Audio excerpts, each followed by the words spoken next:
belle pour aller danser. Danser pour mieux évincer toutes celles que tu as aimées.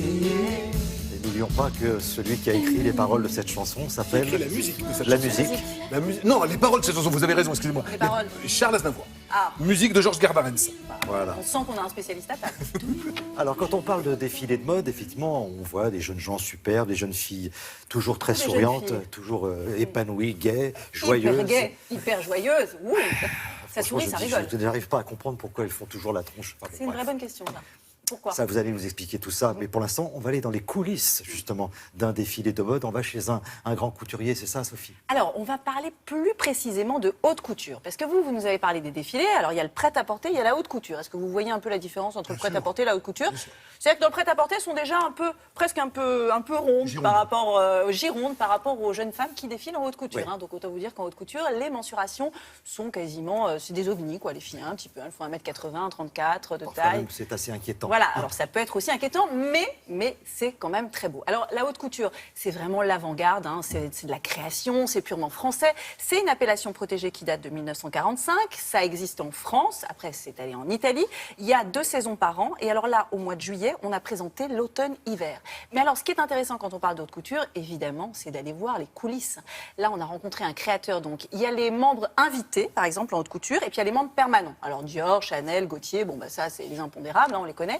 Et là, c'est un jeune créateur qui s'appelle Rami Al-Ali et c'est son premier défilé haute couture.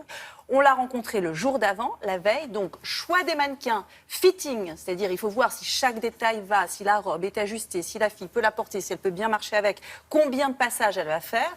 Ils étaient tous évidemment en grande émotion et stress. Vous imaginez, eh bien, avec Télématin, nous y étions, c'est pour vous, regardez. 24 heures avant le premier grand défilé du couturier Rami Al-Ali. Évidemment, stress, envie et petite panique sont sur les portants. Mais il faut raison garder pour les essayages. Seuls 15 heureux élus seront sélectionnés pour porter les 28 robes du créateur sur le podium. Alors, comment ça se passe? On a vu une petite centaine de filles. Ça va très très vite les castings. En fait, on les fait marcher, on prend leurs cartes, on les prend en photo. Parfois, on leur fait déjà essayer des choses. Et après, on les fait revenir le lendemain pour les vrais essayages.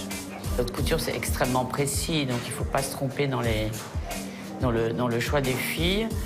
Après, on est très ouvert sur tout type de filles, des blondes, rousses, claques. Des filles fraîches qui dégagent quelque chose, qui sont intéressantes, qui ont une bonne attitude aussi, qui ne sont pas là en arrivant au casting à tirer la tronche. Ce n'est pas juste la taille, ce n'est pas juste le look, c'est aussi l'attitude, particulièrement dans un défilé. Quand le modèle marche, la façon dont elle se tient, la façon dont elle ressent la robe, ça fait vivre la robe. Simplement des filles, je dirais, élégantes, avec une certaine élégance et oui, une sorte de raffinement.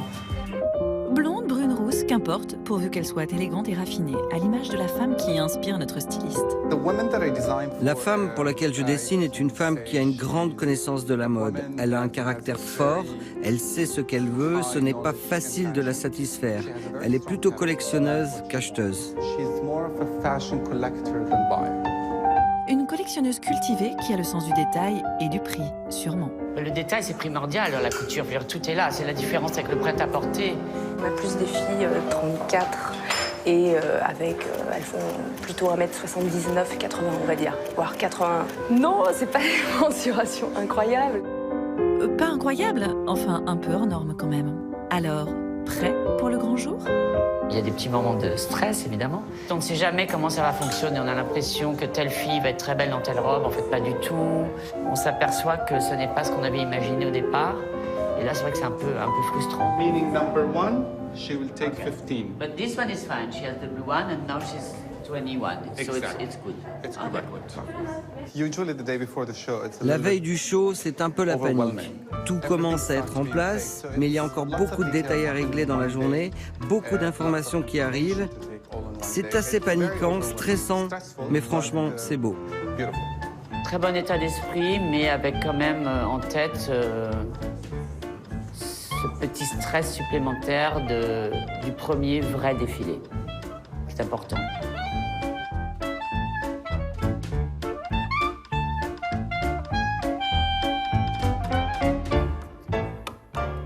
Bon, ça, c'était le jour d'avant.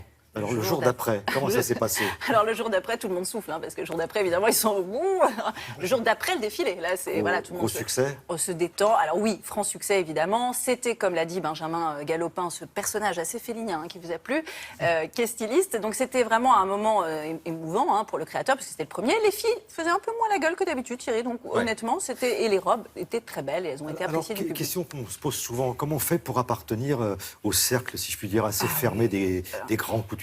Alors, pour défiler en haute couture, donc au cercle ultra fermé, Ah oui, très fermé, très privilégié des couturiers. Alors tout d'abord, il faut que ce soit un travail qui soit réalisé à la main et dans des ateliers qui appartiennent à la maison qui va défiler.